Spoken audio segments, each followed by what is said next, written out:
el papel no puede correr a más ni menos de 25 milímetros por segundo. Alteraciones en esta velocidad, en más o en menos, va a determinar hallazgos patológicos falsos o erróneos. En este papel electrocardiográfico, o en este papel milimetrado, debo entender que el eje de las X siempre habla de tiempo. Tiempo. Mientras que el eje de las Y me habla de voltaje. Eje de las X, tiempo. Eje de las Y, voltaje. ¿Ok? Abajo, como es tiempo, pueden ser segundos. ¿Ya? Cada milímetro es 1,004 segundos. Del cuadradito pequeño. El cuadrado inmediatamente grande formado, 0,20, porque son 5 cuadraditos que se juntan, y así. Tiempo, eje de las X. Pero en el eje de las Y, cada uno de los cuadraditos representa 0,1 milivoltios. ¿Ok? Y cada cuadrado grande representará 0,5 milivoltios y dos cuadrados grandes, 1 milivoltio. Tomen en cuenta bien esto, por favor, ¿no? Entonces, en términos generales, ¿qué cosa es lo que yo debo interpretar una vez que tengo el papel electrocardiográfico en mis manos? Debo determinar cuáles de estos trazados representan actividad eléctrica de las aurículas y cuáles representan actividad eléctrica a nivel de los ventrículos.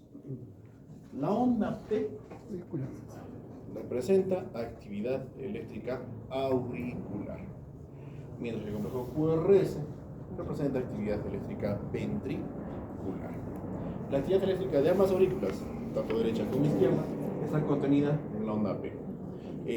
Representa el momento de la contracción auricular. Llega un momento en el cual las aurículas se relajan. Y para eso está este pequeño espacio, que es el PR. Luego de eso comienza el complejo QRS, que es la despolarización ventricular. Una vez que se empiezan a relajar los ventrículos, empieza a darse el ST hasta la onda T, en términos generales. Eso es lo que debo entender. Actividad eléctrica auricular, todo lo que corresponde a las ondas P, y actividad eléctrica ventricular, todo lo que corresponde a los complejos QRS. Hablemos de la onda P. ¿Ya? Características. Representan lo que es la despolarización auricular. Tiene una forma redondeada, convexa hacia arriba. Su duración, aproximadamente, es de 2,5 milímetros o 0,1 milisegundos. Todos segundos, perdón. Y el voltaje máximo que agarra es de 0,25. Es positiva en casi todas las derivaciones. Pero lo importante, representa despolarización auricular. Complejo QRS, despolarización de los ventrículos, la actividad eléctrica. El primer componente, la onda Q, y el primer componente de la R representa despolarización ventrículo derecho. Y el segundo componente, ventrículo izquierdo.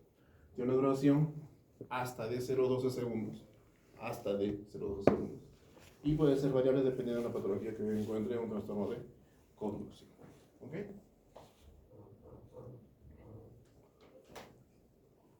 La onda T, que está inmediatamente después del complejo QRS, representa la repolarización ventricular. Es el retorno al estado basal de los ventrículos y es generalmente positiva. La onda U, que no es muy frecuentemente evidenciable, es positiva, poco voltaje, y representa la repolarización de los núcleos papilares, no son capilares. ¿Ok? Pero no siempre se busca, no siempre se encuentra. Hablemos de los intervalos. El intervalo PR, que es uno de los importantes, en el ritmo sinusal se mantiene constante, o sea, las dimensiones de este no varían cuando el paciente tiene un ritmo sinusal y nos puede ayudar a determinar la frecuencia cardíaca. El intervalo PR es un retraso fisiológico por el paso del estímulo eléctrico a través del nodo auriculoventricular. Puede durar hasta 0,20 segundos, pero si es más de eso, estamos hablando de un bloqueo auriculoventricular. El intervalo ST que es un periodo de inactividad, ¿no es cierto? Habíamos mencionado que el complejo QRS representa la contracción de los ventrículos, pero llega un momento en el cual tienen que comenzar a relajarse, empiezan a estar inactivos. Acá está. Y se para la despolarización de la repolarización ventricular. Y el QT representa despolarización y repolarización de ambos ventrículos, todo lo que es la actividad eléctrica ventricular, contracción y relajación a nivel ventricular. Muy bien. Entonces tenemos una idea general de cuáles son los hallazgos que se tiene que tener en un electrocardiograma. Ya sé, o más o menos tengo una idea, cuáles representan la actividad eléctrica auricular y cuál es la ventricular. Ahora tenemos que empezar a leer los EKGs. Cuando a mí me dicen que haga lectura del EKG, me piden fundamentalmente tres cosas: frecuencia, ritmo y eje. ¿Ok? Son las tres cosas que yo tengo que leer de cualquier forma en un EKG: frecuencia, ritmo y eje. La frecuencia va a estar dada, de preferencia, cuando el paciente se encuentra en un ritmo sinusal. ¿Ok? Listo. No se va a poder evidenciar bien.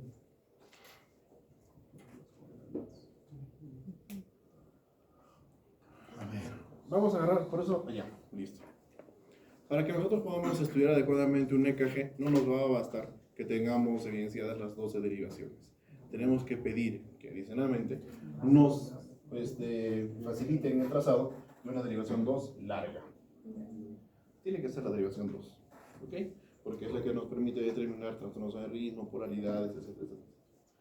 Entonces, en esta derivación 2, yo tengo que ver, primero, para frecuencia cardíaca, si mi paciente está en ritmo sinusal.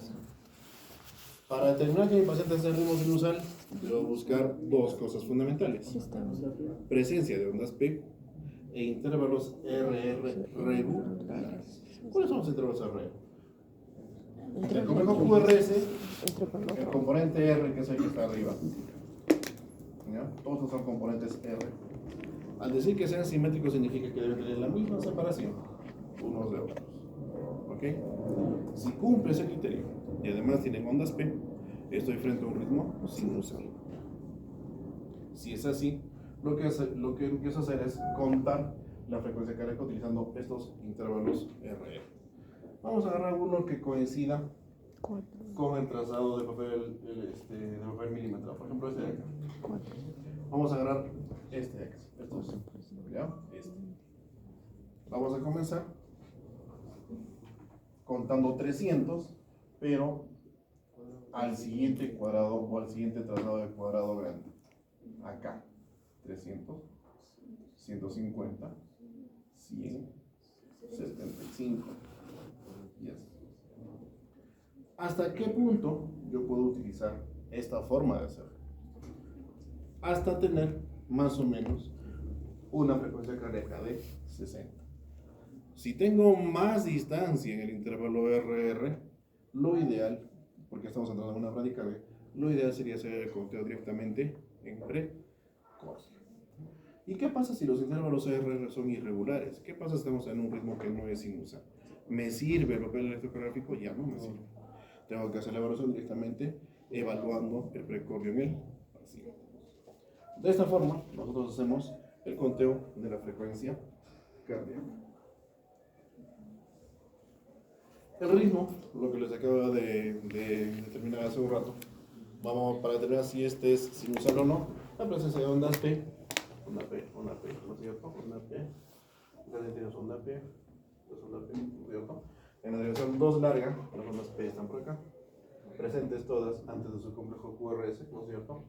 Y los intervalos RR son regulares. Entonces, estamos frente a un ritmo que es sinusal. Y ahora, el eje.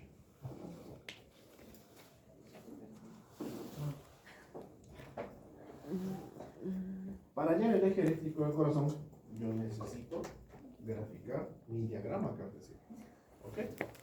Entonces, para graficar mi diagrama cartesiano, yo tengo que saber cuáles de las derivaciones me ayudan a graficar esto y qué derivación me ayuda a determinar el ángulo. ¿Esto se entendido?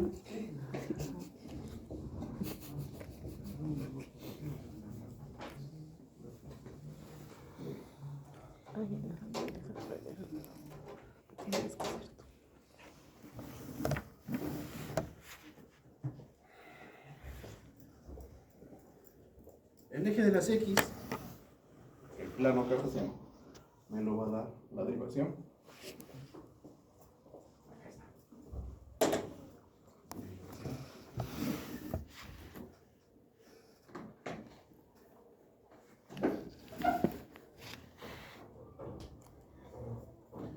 Y el plano de las Y me lo va a dar a ver, F.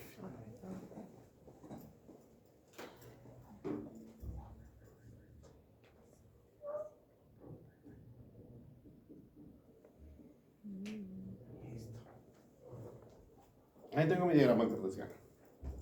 Ahora, ya debo entender yo que en mi diagrama cartesiano van a haber campos positivos y negativos, ¿no es cierto?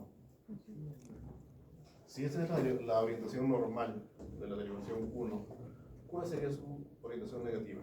180 grados, ¿no es cierto? Si este es lo normal en ADN y es positiva, su orientación negativa o contraria sería hacia. Listo. ¿Qué me determina la orientación de estos vectores? Los complejos QRS. Por encima de la línea base del trazado, positivos. Por debajo de la línea base son negativos. Los complejos QRS en esta derivación 1 son predominantemente positivos. Entonces la orientación de mi derivación 1 es positiva. ¿Está correcta esta orientación? Sí, está correcta. Vámonos a ver. Ocurre lo mismo. Los complejos QRS, su orientación con respecto a la línea base del trazado, tengo que determinar si son predominantemente positivos o negativos. En este caso, son positivos. ¿La orientación de ese ABF es correcta? Sí, es correcta. Hasta ahora, ¿qué conclusión puedo tomar? Que el eje eléctrico está en el cuadrante número 1. Por ende, es un eje eléctrico normal. Hasta ahorita no sé cuál será el ángulo, no sé. Pero lo que sí sé es que el eje eléctrico está ubicado en el cuadrante 1 y es normal. Luego de eso, agarro las derivaciones de los miembros y busco el complejo QRS más isoeléctrico. ¿Qué significa isoeléctrico? Que tenga tantos componentes positivos como negativos, lo más cerca a lo neutro o lo más simétrico en sus componentes. Muy bien, ¿cuál es? A ver, por ejemplo, ¿qué les parece la derivación 2? ¿Será el más simétrico? No, porque es casi totalmente positivo. El 3 tampoco, sigue siendo positivo. ABR, muy negativo, ¿no es cierto? ABL. ABL es el que tiene tantos componentes en lo positivo como en lo negativo. Es el más isoeléctrico. ¿Y ABL dónde está? ABL está ubicado acá arriba.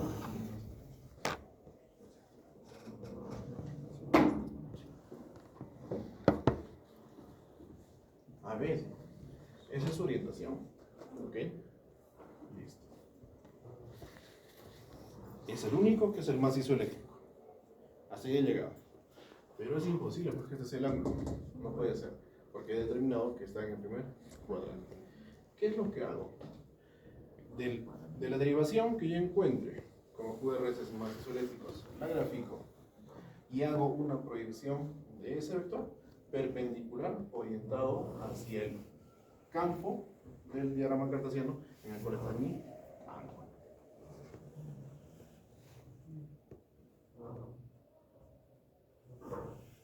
Este es 90.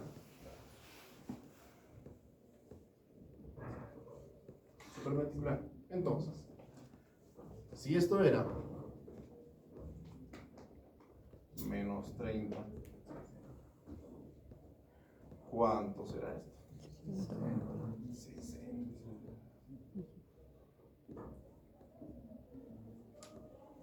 ¿Se entiende? ¿Se entendió por qué 60? ¿Sí? ¿No es cierto? Solamente hemos hecho una transposición de los ángulos y hemos completado al ángulo recto de acá. Entonces,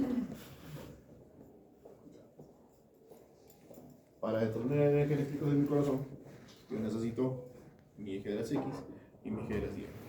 Mi eje de las X me da 1. Mi eje de las Y me da AB, F. La orientación positiva o negativa de cada vector lo determinan los complejos QRS, si son predominantemente positivos o predominantemente negativos. Luego de eso, una vez que tengo mi diagrama cartesiano, determino cuál de las direcciones de los miembros tiene complejos QRS más isoeléctricos, lo más neutro posible o lo más similar posible. En este caso, AB. AB está en el cuarto cuadrante, no puede ser el eje eléctrico del corazón, por lo tanto, utilizo su perpendicular. Y el eje eléctrico es 60 grados. Eso es un encaje totalmente normal. Este es un encaje normal, es por eso que ha salido así. ¿Se entendió? ¿Sí? ¿Clarísimo?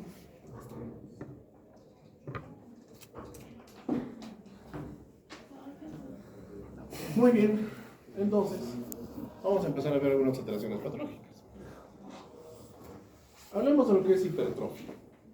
Hemos dicho que la hipertrofia no es otra cosa que el engrosamiento de la pared muscular.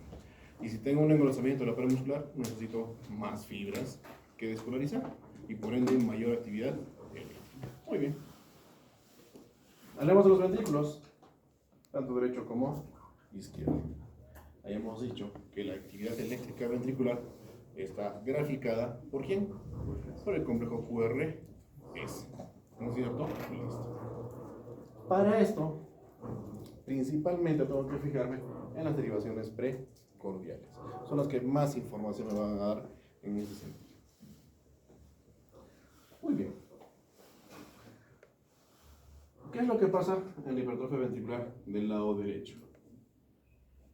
¿Cuál es el componente que va a determinar dentro del QRS la actividad eléctrica del ventrículo derecho?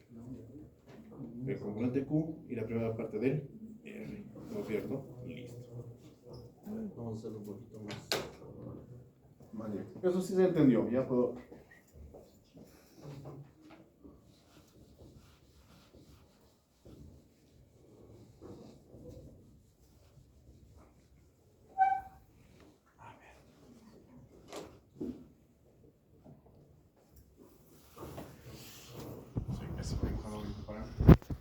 Entonces estamos acá, QR, ¿cierto?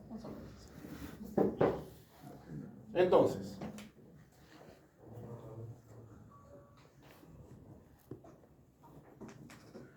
todo esto, el complejo QRS, tiene dos partes. El componente Q con la primera parte de R representan la desprogresión ventricular del lado derecho. Q, la primera parte de R, R1, por así decirlo, representa despolarización ventrículo derecho. Mientras que la segunda parte de R, pongamos R2 y S,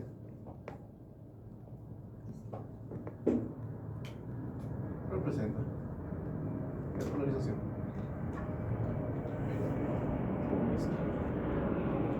Muy bien. Hay que tomar en cuenta que cuando colocamos los electrodos a nivel de precordio, evaluamos también caras del corazón que se pueden graficar en cuanto a su actividad eléctrica. Las derivaciones V1, V2, fundamentalmente, son las que grafican el lado derecho del corazón. V5, V6, gran parte de V4 van a graficar lo que es actividad eléctrica del lado izquierdo. Muy bien. El ventrículo derecho está hipertrofiado. Tengo que buscar alguna derivación que me permita evaluar ventrículo derecho. Y estamos diciendo que las cavidades, las cámaras derechas son evaluadas por V1 o V2 principalmente. Tengo que centrarme acá. ¿Ok? Y si es hipertrofia del ventrículo derecho, ¿qué significará? Significará que el componente Q y la primera parte de R van a necesitar más voltaje. Entonces van a ser mucho más altos. Y de ahí recién se va a arrastrar el resto del tronco muscular. ¿Sí? Componentes R. Hipertrofia ventricular derecha.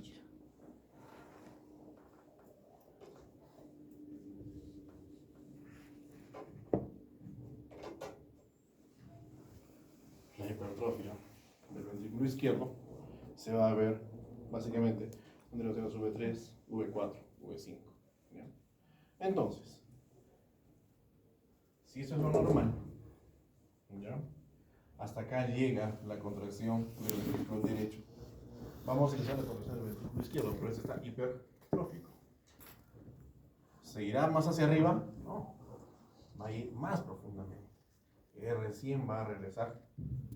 Y esto es S. Se va a traducir en componentes S más profundos.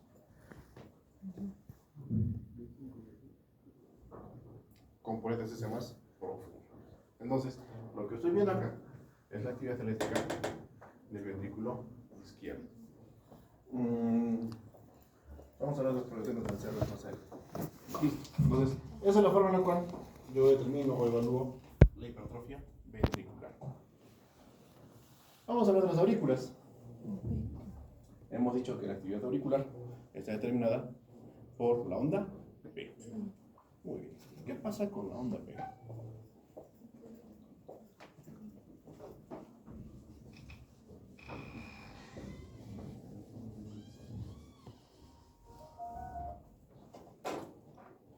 Hemos dicho que normalmente la onda P es redondeada y orientada hacia arriba. Es una onda P normal, la cual representa la actividad eléctrica tanto de la aurícula derecha como de la aurícula izquierda. Este es el punto de corte. Hasta acá llega toda la actividad de despolarización de la aurícula derecha. Y acá comienza, o continúa, o termina la despolarización de la aurícula izquierda. Muy bien. Onda P, aurícula derecha, primer componente. Aurícula izquierda, segundo componente. Hipertrofia auricular derecha. Significa que el miocardio a nivel de la aurícula derecha está más engrosado, necesita más intensidad de carga. Y hemos dicho que la intensidad de carga en el trazado electrocardiográfico es en el eje vertical. Si está hipertrófica la aurícula derecha, obviamente será más bicular. La aurícula derecha. Ya esto, bueno, pues continuará la aurícula izquierda. Esto es hipertrofia auricular derecha. ¿Ven las cabecitas de flecha?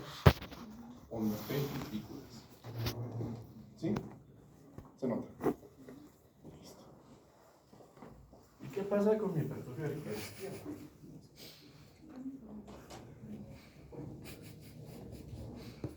Regresamos a nuestro trazado básico, a nuestra onda P. Y encontramos que la aurícula izquierda tiene hipertrofia en su miocardio. Hay más músculo por despolarizar. ¿Seguirá hacia arriba la onda P? Hacia arriba. Va a ocurrir este evento.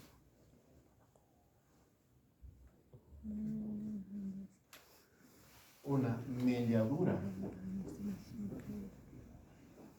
a nivel de la onda P, lo cual va a hacer que esta sea más prolongada en su duración, en el tiempo, en el eje de las X.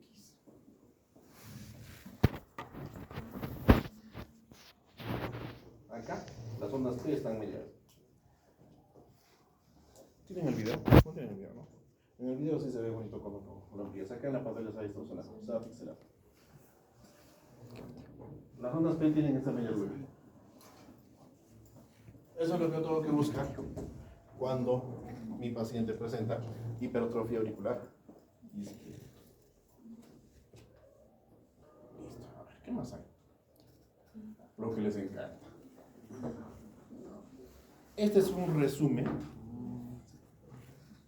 de muchos años de investigación.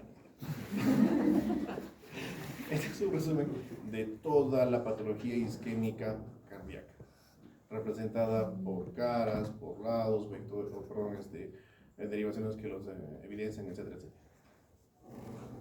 Si hablo de la cara posterior, tengo que encontrar ondas Q o alteraciones a nivel de V1, V2. A veces las ondas Q se pueden encontrar incluso en V6. Cuando es lateral izquierdo, puede encontrar las Q en 1, en ABL también puede encontrarlas. Cuando es inferior o cara diafragmática, lo que acabamos de mencionar hace un rato, 2, 3 ABF, definitivamente que sí. Y si es cara anterior, las Qs están hasta en V1 o incluso llegando a V4. Patología isquémica. ¿Ok?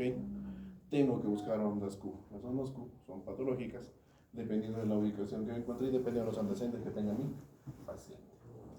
Muy bien.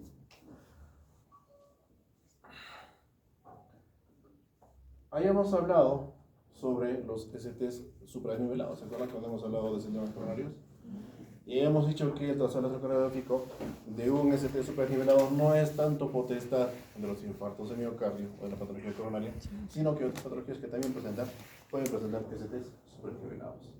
La característica es la forma que tiene esa luz, la forma que tiene esa onda T y el segmento S.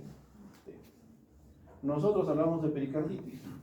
Si encontramos un segmento ST que tenga una pequeña concavidad orientada hacia arriba. ¿Okay? No es como el lomo del camello, que sí representa el supranivel del ST en patología isquémica, que es redondo totalmente. No. Acá tienes la pequeña expresión.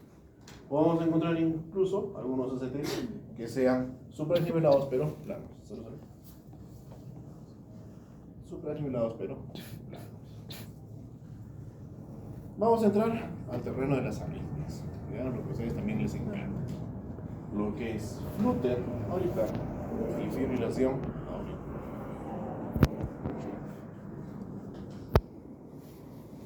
Estos de acá parecen pequeños soles.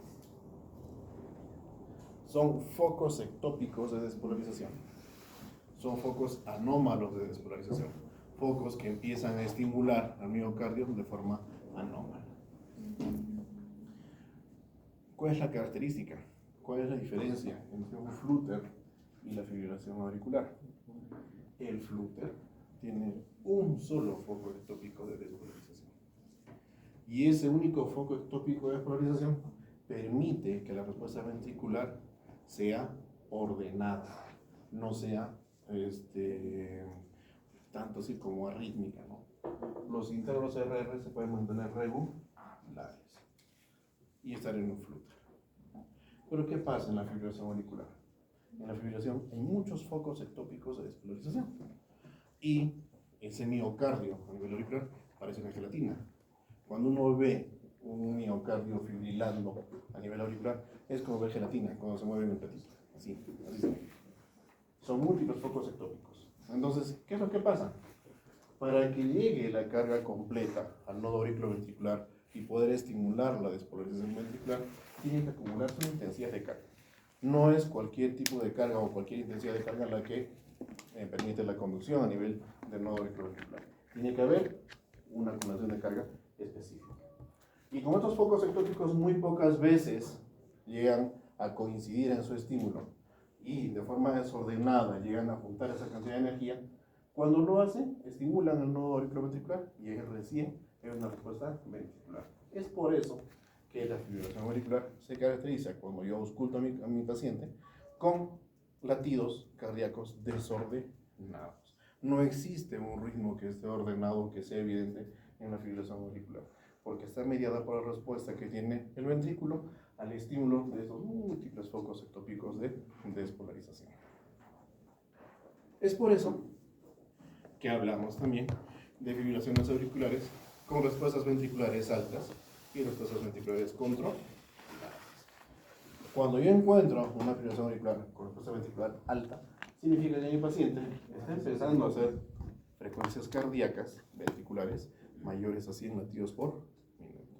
Pero si esta respuesta ventricular es controlada, tengo valores menores así en cuanto a la frecuencia cardíaca. ¿Ya? Esa es la diferencia que tienen que tomar bastante en cuenta. ¿Se entendió? ¿Se sabe la diferencia entre flutter y fibrilación? Sí.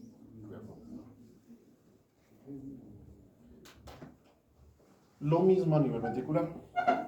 Hay flutter y hay fibrilación. En el flutter hay un solo foco ectópico y en la fibrilación hay múltiples focos ectópicos. De estos, ¿cuál es el más descompensante? La fibrilación ventricular. Es casi un paso previo a la parada cardíaca. ¿Ok? Y se considera uno de los ritmos quemables. O sea, que puede ser cardiovertidos de forma eléctrica. Si mi paciente está en esto, puedo desfibrilarlo y lo saco. Pero si mi paciente está en asistolia, no puedo quemarlo.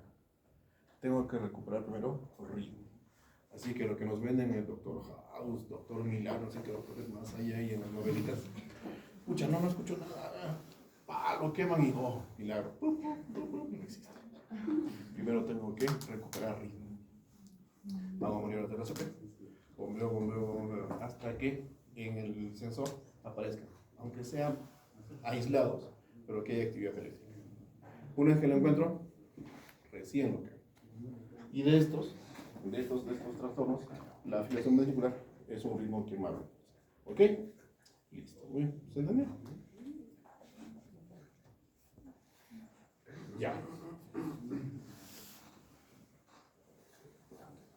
Los bloqueos no son otra cosa, como su nombre indica, la obstrucción o la dificultad que puede encontrar el estímulo eléctrico para llegar a su destino, a cualquier parte del miocardio que se necesite. En este caso, vamos a hablar de un bloqueo de primer grado, en el cual nosotros vamos a encontrar una prolongación del segmento PR. ¿Qué significa? Que de lo que se contrae en las aurículas, se dibuja la onda P, el proceso de repolarización para inicio de la despolarización ventricular es muy prolongado. Al haber esta prolongación, al haber ese lapso de tiempo que está incrementado, debo sospechar que hay algo que está bloqueando el estímulo eléctrico para que pase de las aurículas hacia los ventrículos. Ese es un bloqueo de primer grado o un bloqueo del nodo auriculoventricular. ¿Ok? Y acá está. Onda P. El segmento P es muy largo, ¿ya? Muy largo, y recién ahí viene la despolarización de los complejos o la presencia de los complejos QRS. ¿Puede ser sinusal? Sí, puede ser sinusal, pero no implica que esté correcta o que sea adecuada esa conducción por la presencia de esta prolongación del segmento PR. ¿Ok? Primer grado. Los de segundo grado se subclasifican a su vez en dos, el MOVITS 1 y el MOVITS 2. ¿Qué es el MOVITS 1? Vamos a hablar de un bloqueo auriculoventricular de segundo grado, en el cual la característica es que vemos acá una pequeña onda P que está bien pegada a su complejo QRS, ¿no es cierto? ¿Qué pasa con la siguiente? Se separa un poco más. La siguiente se separa mucho más y la última ya no tiene el complejo QRS.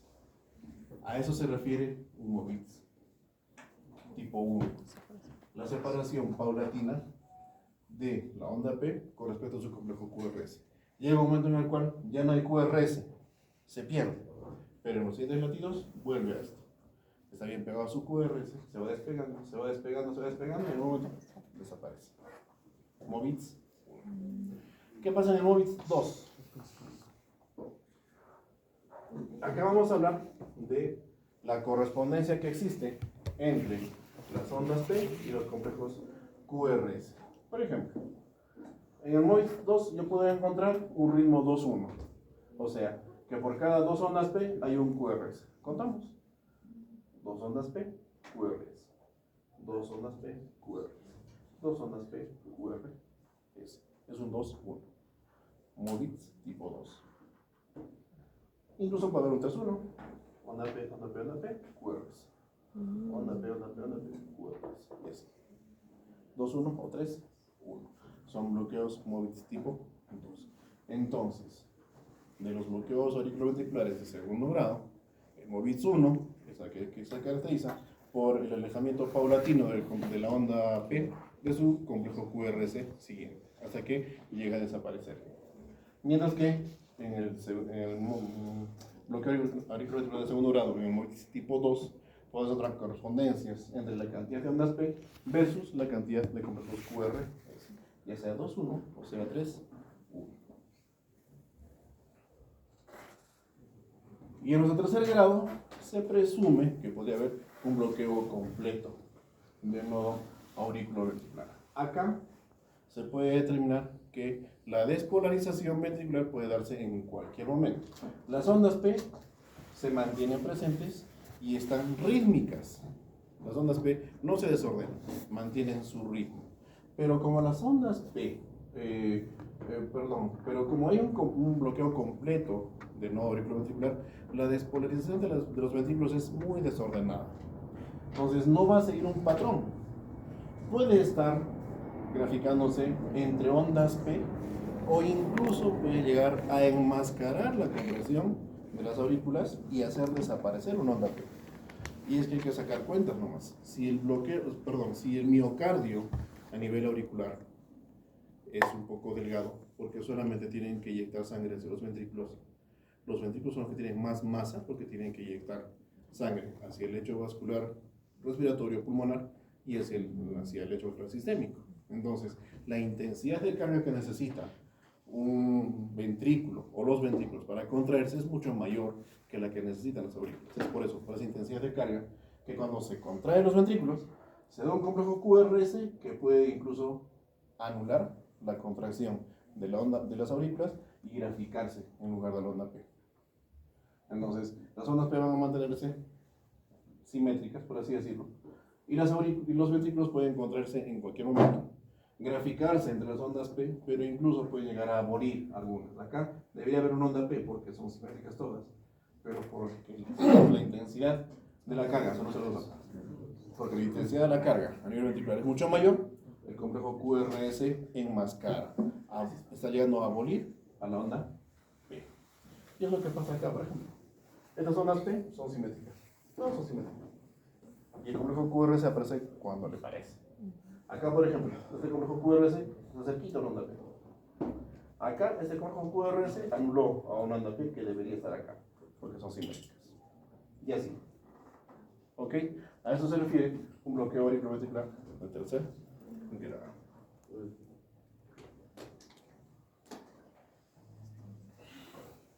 Ahora vámonos a los bloqueos de rama o de las de His, ¿no es cierto? Tenemos que tomar en cuenta una cosa. Ya habíamos hablado que el complejo QRS tiene los componentes tanto para el ventrículo derecho como para el ventrículo izquierdo. ¿Ya? Es acá donde se traduce eso. Y es donde vamos a empezar a evidenciar las orejitas de Batman, que son el RR'. Entonces, cuando yo hablo de bloqueos de rama derecha, primero que tengo que evaluar fundamentalmente derivaciones del lado derecho, V1, V2 de preferencia, en las cuales puedo encontrar un componente R', en la cual la unión de estos dos sean componentes muy profundos que lleguen incluso a rebasar la línea base del trazado del corredor. Vámonos acá, ¿dónde está? Aquí, por ejemplo, V1. Acá los RR' se notan, ¿ya? Y son bastante profundos los componentes que unen a ambas R. Bastante profundos, casi pueden llegar incluso a la línea base. Eso es un bloqueo de rama derecha. Pero ¿qué pasa en un bloqueo de rama izquierda? Y ahora van a notar la diferencia. Los RR' tienen también sus orejitas de Batman, pero los componentes son muy pequeños, casi no llegan a la línea base y están evidentemente marcados a nivel de las derivaciones precordiales del lado izquierdo. Por ejemplo, V5. Acá es V4, sus orejitas de Batman, en V5 también. ¿Ok? Esa es la característica. Entonces, si yo tengo R' en mi trazado electrográfico, tengo que pensar que hay bloqueos de rama. ¿Cómo distingo uno de otro? Los componentes que unen los RR' son muy profundos en bloqueos que tengan que ver con rama derecha. Mientras que los bloqueos de rama izquierda van a tener componentes que van a unir el RR', pero que son pequeños y casi no van a llegar a la línea básica, como ustedes pueden ver ahí. Listo. Eso fue EKG. ¿Alguna pregunta? ¿Se ha entendido? Porque he querido ser lo más didáctico posible. ¿Se consiguió? ¿Sí? ¿Seguro? Grabado. Todo seguro. ¿Qué parte no se ha entendido? A ver. Bueno. A ver, ahí nos vemos. Mentira. Desde la primera. Pero no entendió. ¿Qué es EKG? ¿Qué es EKG? O decir que se malea. De ciclos cardíacos. Historia clínica, ya. ¿Qué es semiología mejor? A ver, ¿qué partes no se han entendido? Así puntuales. Dudas. Se han entendido los objetivos de la lectura de un EKG. El eje eléctrico básico. Ritmo y frecuencia. Ya sabemos cuándo es sinusal, cuándo no es sinusal. Importante, eso no pueden dudar. Debo entender también qué describe cada uno de los trazados electrocardiográficos. Ya sé qué determina la actividad eléctrica en aurículas y qué lo determina a nivel de ventilación. Ya sé que si esas dimensiones se amplían, en el caso de las ondas P y el segmento PR, estoy hablando de un bloqueo auriculo ventricular. ¿Por qué? Porque está demorando el paso del estímulo eléctrico de las auriculas hacia los ventriculares. Si mi complejo QRS es mayor de 0,12 o en términos de cuadraditos es mayor a 3 cuadraditos, debo pensar que hay un bloqueo de rama. Hay que determinar si esta es rama izquierda o rama derecha. ¿Okay? ¿Qué más? Ya tengo idea más o menos de cuáles son los hallazgos en infartos de miocardio. Las ondas Q son las que me llevan a pensar en estos hallazgos y debo determinar más o menos en qué caras o qué lados son los que tienen el infarto y poder buscarlos en el EKG. ¿Qué más? ¿Algo más? ¿Algo más que se les quiere que se les aclare ahorita? ¿Ya? Lo del sistema hexaxial se ha entendido. ¿Sí? El triángulo de Intome. Sí, todo eso. Los ángulos también. Los cuadrantes también. Listo. Ángulos por encima del plano, negativos. Por debajo, positivos. Cuadrantes, 4. Comenzando siempre del inferior derecho. 1, 2, 3, 4. ¿Qué más? A ver. ¿Qué?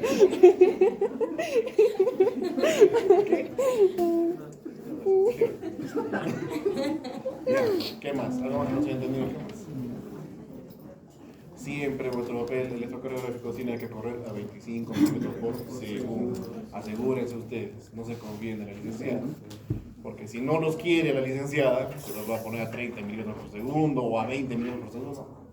Exactados. Ustedes verifiquen y calibren vuestro equipo. ¿Qué más? ¿Qué más? Veo que en el examen están sufriendo, por ejemplo. No que estaba claro. Fibrilación y flote Ventricular.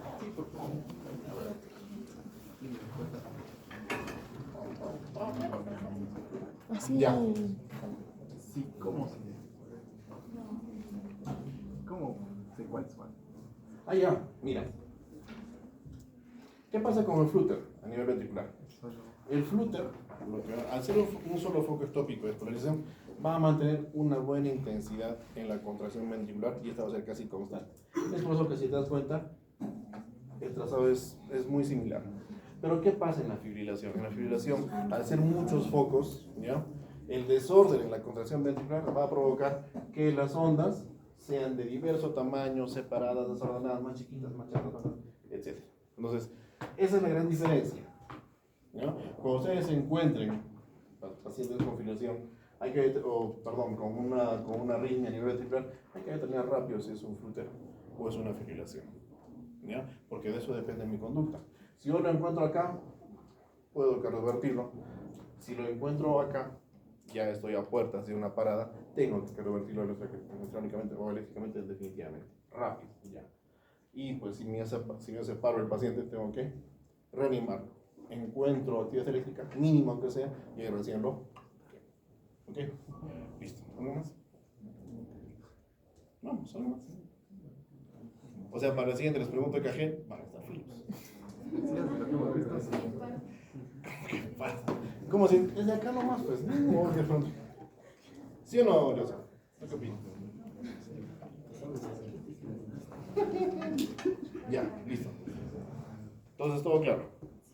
Lean bien para la siguiente. Ah, ya, listo. El segundo aporte creo que está terminándose para la 20 de junio. 16, 17.